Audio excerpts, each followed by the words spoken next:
कहाँ पे आप अभी जा रहे हैं?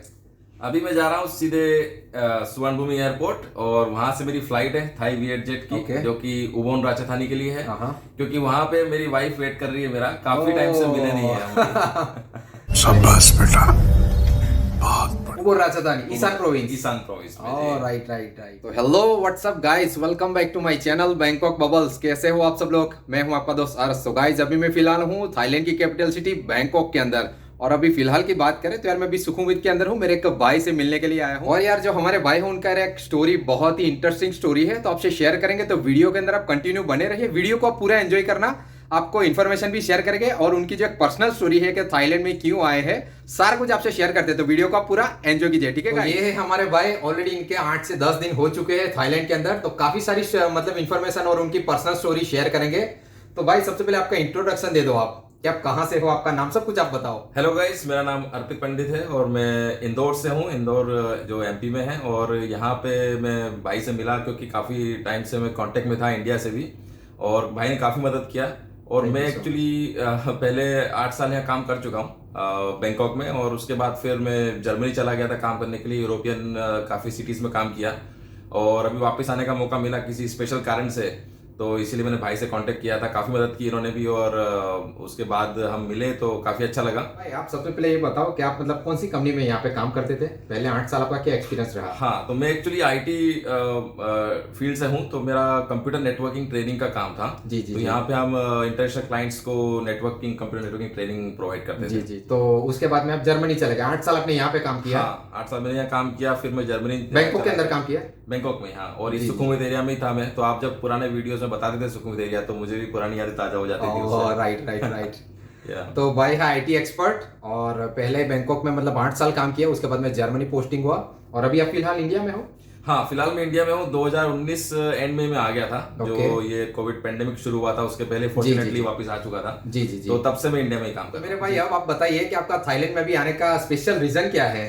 बिकॉज काफी सारे मेरे भाई एक्साइटिंग है जानने के लिए, तो आप शेयर कीजिए।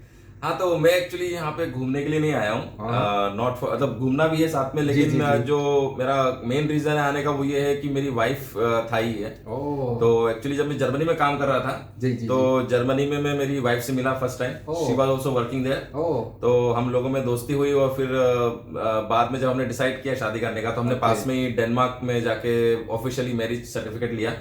और ये बात है 2019 की। तो मतलब आपने शादी डेनमार्क में किया? हाँ, शादी मैंने आपका इंडियन पासपोर्ट है और आपकी वाइफ का थाई पासपोर्ट है, और आपने शादी किया यूरोप में? यूरोप में, हाँ। तो राइट। काफी इंटरनेशनल अफेयर हो गया। राइट। तो आप स्पेशली भी मिलने के लिए आए? जी। बिकॉज काफी सारे ऐसे मेरे भाई हैं जो टूर ट्रैवलिंग के लिए तो आते ही है, बाकी काफी सारे मतलब ऐसे रीजंस भी होते हैं। किसी भाई के बिजनेस रिलेटेड है, कोई भाई के है गर्लफ्रेंड से मतलब वाइफ से मिलना होता है। तो राइट हमारे केस में क्या हुआ कि काफी दिनों से मिलना हुआ नहीं था। हाँ, तो इसीलिए जैसे ही मुझे अपॉर्चुनिटी मिली, थोड़ा से जो रिस्ट्रिक्शंस कम हुए, तो फिर मैंने आने का डिसाइड कर लिया। जी। तो भाई अभी थोड़ी इन्फॉर्मेशन भी शेयर करते हैं मेरे भाइयों से। अभी आपको 8 से 10 दिन हो गए बैंकॉक के अंदर। बिल्कुल। तो आप जब एयरपोर्ट से आए तो कैसा सब कुछ स्मूथ एक्सपीरियंस था? बहुत स्मूथ था, बहुत अच्छा था। इंडिया से लेके यहाँ तक, हाँ, आपके अगर डॉक्यूमेंट सारे ठीक हैं, सारी चीजें आपके पास हैं, तो आपका बहुत ही स्मूथ एक्सपीरियंस रहेगा। पर आपने मेरे को एक चीज बताई थी स्पेशल फोन करके कि कुछ लोग को डिपोर्ट किया जा रहा है, आपने लाइव देखा, तो वो थोड़ा शेयर कीजिए, बिकॉज काफी सारे भाई मेरे को पूछते हैं ये चीज। एक्चुअली मैं कोलकाता से बैंकॉक की फ्लाइट में आया एयर इंडिया में। जी। तो कोलकाता एयरपोर्ट पे मैं देख रहा था कि काफी लोग बहस कर रहे थे एयर इंडिया की टीम से।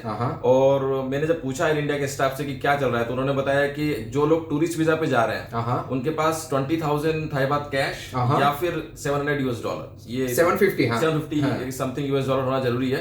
तो अगर आपके एटीएम में है, आपके बैंक में है, या फिर मैं वहां जाके ले लूंगा, ये सब जितने भी आर्गुमेंट्स थे वो नहीं सुन रहे थे। और उन्होंने बोला कि आप या तो अभी कभी लेके आओ या फिर आपकी फ्लाइट रीशेड्यूल करो। तो मतलब वहां पे भी कोलकाता में भी चेक करते हैं? कोलकाता में चेक कर रहे थे। तो क्यों वहां पे चेक करने का रीजन क्या कुछ? हाँ, उसका रीजन मैंने पूछा तो उन्होंने बताया कि पिछले 2-3 दिन में उस समय पे करीबन 20-25 लोगों को डिपोर्ट किया था बैंकॉक एयरपोर्ट से। तो आप यहाँ फ्लाइट करते हो all the way to Bangkok, यहाँ के जब वो चेक करते हैं स्ट्रिक्टली, और आपके पास नहीं होता है शो मनी, तो वो यहाँ से भी आपको डिपोर्ट करते हैं। और उसका जो एक्सपेंस होता है, हाँ, जो एक्सपेंस होता है वो एयर इंडिया को देना पड़ता है। जो भी फ्लाइट आपने बुक की है वो फ्लाइट कंपनी को बियर करना पड़ता है। तो इससे इसीलिए वो स्ट्रिक्ट हो रहे थे बहुत, और वहीं पे उनको रोक रहे थे ताकि क्योंकि आप जब आए ना तो आपकी फ्लाइट में और उसके दूसरे दिन पे कुछ भाई आए, तो उसमें से भी मेरे कुछ सब्सक्राइबर डिपोर्ट हुए थे, जिनके पास एक तो था होटल बुकिंग जो पिछले दिनों का नहीं था, और उनके पास जो शो मनी इनफ नहीं था, और उनसे कुछ क्वेश्चन किए गए तो उनसे कुछ सही जवाब आई थिंक नहीं हुआ,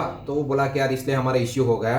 तो यार जो भी मेरे भाई आते बिल्कुल ध्यान रख के आइए, इजी है भाई, देखो ये भाई आए हैं, इनको कुछ भी प्रॉब्लम नहीं हुआ, सारे डॉक्यूमेंट्स ठीक हो, कोई प्रॉब्लम नहीं होता है, 5 मिनट में आप निकल जाओगे। हाँ, बहुत ही स्मूथ एक्सपीरियंस था थाईलैंड आने के बाद तो। और यहाँ जो माहौल है अभी, वो आपको लगेगा ही नहीं कि कोविड का कुछ ऐसा है, क्योंकि आप तो अभी सुखुमवित में रुक रहे हैं। हाँ, मैं पूरा सुखुमवित में आप रुके हैं, तो भी आप शेयर कर दो कि सुखुमवित में, मतलब मैं काफी सारे भाइयों को बोलता हूँ कि आप सुखुमवित में बुकिंग कीजिए, काफी एरिया में होटल्स है थाईलैंड के अंदर, बैंकॉक के अंदर काफी होटल्स है। नहीं, हाँ, उस तरफ मतलब नहीं, क्योंकि आप क्या 2-3 हजार बात बचाने के चक्कर में ऐसे एरिया में जाओगे जहाँ पे बिल्कुल डेड है, मतलब क्योंकि आप आ रहे हो तो थोड़ा सा तो एंजॉयमेंट आपको भी चाहिए, तो या फिर आप टैक्सी करके वहां से 1-2 घंटे में सुखुमवित एरिया आओगे, वापिस जाओगे, तो वो कुछ it doesn't make any sense, right. क्योंकि काफी सारे भाई SHA प्लस जब सर्च करते हैं ऑनलाइन में, तो उनको सस्ते ऑप्शन दिखाते हैं, सब सस्ते मतलब 500 400 500 बात का फर्क आता है। तो नोंथापुरी जैसे एरिया में, वो एयरपोर्ट के आसपास एरिया में, उनको आने में 2 घंटा लगता है, 400-500 बार टैक्सी का लगता है ये एरिया में, वो फिर आप बाद में रिग्रेट करते हैं। राइट। तो मैं यही बोलूंगा, अगर रुकना है बैंकॉक के अंदर तो सुखुमवित में रुकिए। और नाइट लाइफ का थोड़ा शेयर कर दो, कैसा माहौल था 2-3 दिन से? नाइट लाइफ भी काफी अच्छा है, सब दूर थ्राइविंग है, मतलब आपको ऐसा लगेगा ही नहीं, जैसा मैंने पहले बोला कि यहाँ पे कोविड का कुछ प्रॉब्लम चल रहा है। और मैं तो पहले 8 साल रह चुका हूँ एक सुखुमवित एरिया में,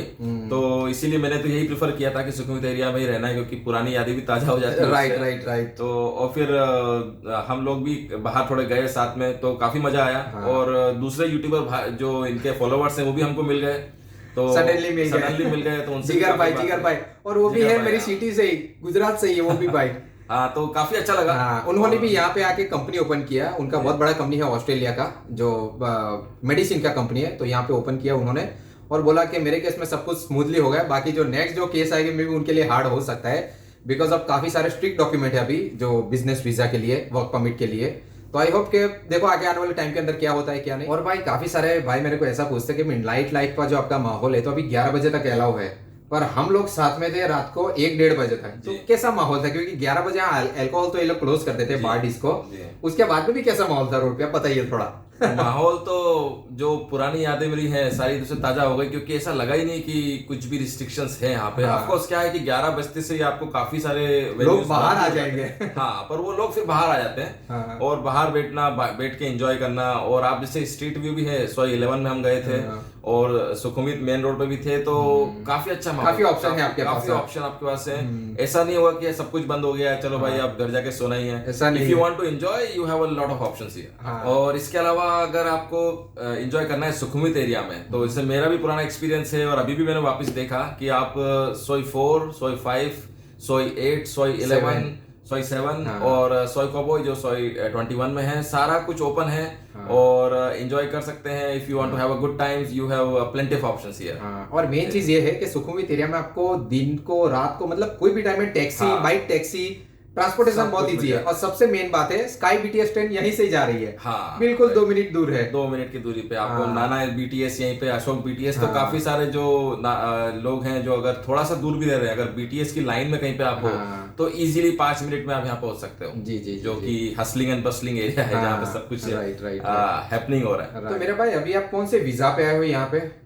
because I am married to Thai citizen, तो मैंने फिर non immigrant category O visa, जिसको डिपेंडेंट वीजा भी बोलते हैं। जी। तो डिपेंडेंट वीजा मैंने इंडिया से ले लिया था। ओके। तो मेरे एम्बेसी से इंटरेस्टिंग केस क्या हुआ था कि जनवरी में मैं अप्लाई करने वाला था, और ओमिक्रॉन बहुत बढ़ गया था, तो उन्होंने एम्बेसी को बंद कर दिया था। फिर मैं फरवरी में अप्लाई कर पाया, इसलिए थोड़ा सा आने में भी लेट हुआ। लेकिन फिर मेरे को 3 महीने का वीजा मिला है, सिंगल एंट्री, पर इसको एक्सटेंड कर सकते हैं 1 साल के लिए। पर यह है कि मैं क्योंकि डिपेंडेंट वीजा पे आ रहा था, तो एक इंटरेस्टिंग चीज है कि एयरपोर्ट पे उन्होंने मुझसे पूछा कि कौन से वीजा पे आप हो। जब उन्होंने देखा कि ये नॉन इमिग्रेंट डिपेंडेंट वीजा है, कैटेगरी O, तो उन्होंने फिर मेरा मैरिज सर्टिफिकेट भी मांगा।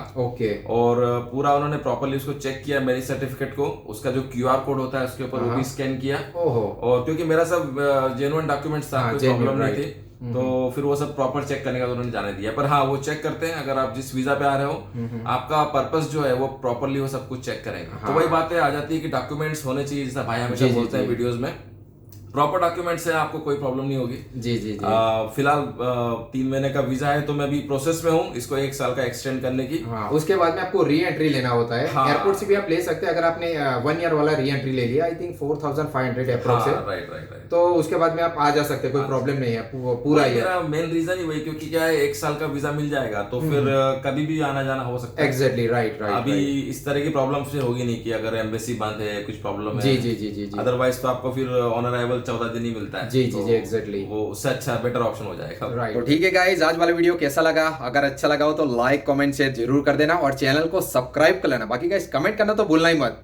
बाकी यार मेरे भाई, अगर आपको थाईलैंड के बारे में कुछ जानना है, कोई आपकी कंफ्यूजन है, तो यार मेरा इंस्टाग्राम आईडी आपको नीचे शो कर रहा है, जाकर आप मेरे को बता सकते हैं और हम बात भी करेंगे इंस्टाग्राम के ऊपर। तो ठीक है गाइस, मिलते हैं और एक नए वीडियो में नए कंटेंट के साथ। तक बाय बाय, सी यू।